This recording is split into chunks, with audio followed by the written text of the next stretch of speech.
Hello મિત્રો, નમસ્કાર. કેમ છો બધા? મજામાં છો? હું છું આપનો પ્રિય મનુ મહારાજ. જય માનવ સેવા પરિવાર ટ્રસ્ટ નડિયાદ સંચાલિત દીકરાનું ઘર. સૌથી પહેલાં તો સૌને જય માતાજી, જય શ્રી કૃષ્ણ, સૌને રામ રામ. આજે તારીખ 9/6/2025 અને સોમવાર. આજે પણ આપણને સહયોગી દાતાઓ આપણને પ્રાપ્ત થયા છે અને આજનું જે મેનુ છે એ દીકરાનું ઘર બપોરનું જે ભોજન છે, ભોજનની અંદર પણ ઘણા બધા લોકોએ આપણને સહયોગ પ્રાપ્ત થયેલો છે. તો આજનું જે મેનુ છે, સૌથી પહેલાં તો ગુલાબજાંબુ છે, પત્તરવેલી છે, દાળ ભાત શાક અને રોટલી. આ આજનું મેનુ હતું અને આપ સૌના સાથ અને સહકારથી અમે કરી રહ્યા છીએ. જે તમે પેટીએમ, જીપેથી જે કંઈ ડોનેશન પ્રાપ્ત મોકલી રહ્યા છો એનાથી આ બધું થઈ રહ્યું છે.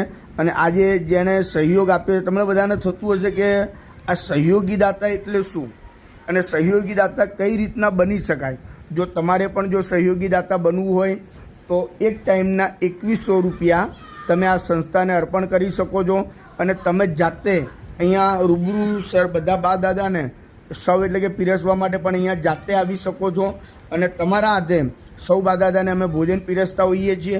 તો એવા આજના સહયોગી દાતા જે છે સ્વ વિનયભાઈ નાથાલાલ પટેલ, જેની આજે રસોડે બંને ટાઈમની ટિફિન સેવા પ્રાપ્ત થયેલી છે, એમના પરિવારનો આભાર વ્યક્ત કરીએ છીએ.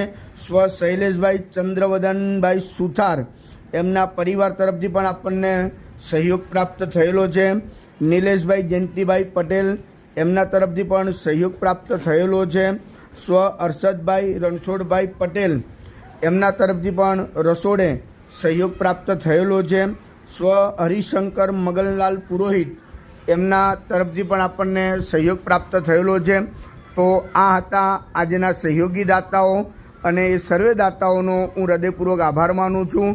ખૂબ ખૂબ આભાર. ધન્યવાદ.